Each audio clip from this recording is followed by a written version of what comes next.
Hi guys, welcome back.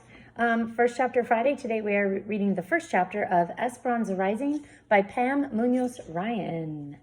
You do see that it got the, no, this isn't the Caldecott. This is the Pure Belpre Award. Not sure what that is, but I'm sure it's special.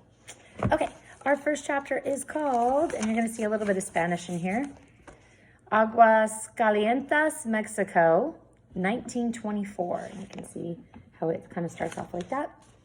Our land is alive, Esperanza, said Papa, taking her small hand as they walked through the gentle slopes of the vineyard. Leafy green vines draped the arbors and the grapes were ready to drop. Esperanza was 6 years old and loved to walk with her papa through the winding rows, gazing up at him and watching his eyes dance with love for the land. This whole valley breathes and lives, he said, sweeping his arm around the distant mountains that guarded him. It gives us the grapes, and then they welcome us. He gently touched a wild tendril that reached into the row, as if it had been waiting to take his hand. He picked up a handful of earth and studied it. Did you know that when you lie down on the land, you can feel it breathe? That you can feel its heart beating? Poppy, I want to feel it, she said. Come. They walked to the end of the row, where the incline of the land formed a grassy swell. Papa lay down on his stomach and looked up at her, patting the ground next to him. Esperanza smoothed her dress and knelt down. Then, like a caterpillar, she slowly inched flat next to him, their faces looking at each other, the warm sun pressed on one of Esperanza's cheeks and the warm earth on the other. She giggled. Shh, he said. You can only feel the earth's heartbeat when you are still and quiet. She swallowed her laughter and after a moment said, I can't hear it, Papi.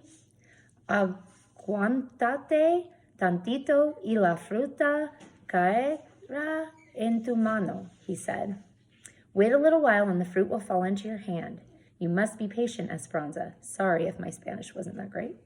She waited and lay silent, watching Papa's eyes. And then she felt it. Softly at first, a gentle thumping. Then stronger, a resounding thud, thud, thud against her body. She could hear it too, the beat rushing in her ears.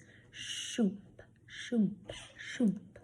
She stared at Papa, not wanting to say a word, not wanting to lose the sound, not wanting to forget the feel of the heart of the valley. She pressed closer to the ground until her body was breathing with the earth's and with Papa's, the three hearts beating together. She smiled at Papa, not needing to talk, her eyes saying everything.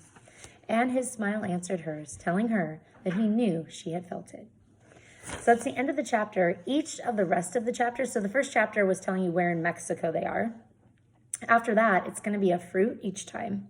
So like the next chapter is, and I'll see if I can say that in Spanish, Las Uvas, which means grapes. And it's interesting, you have to read the chapter to see why it ends up being called grapes. So the next chapter starts with 6 years later. So she's 12.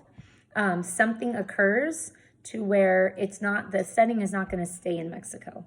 So there's going to be something bad that happens in this chapter, and then they kind of, things happen from there, but I don't want to give it away. But hope you enjoyed it.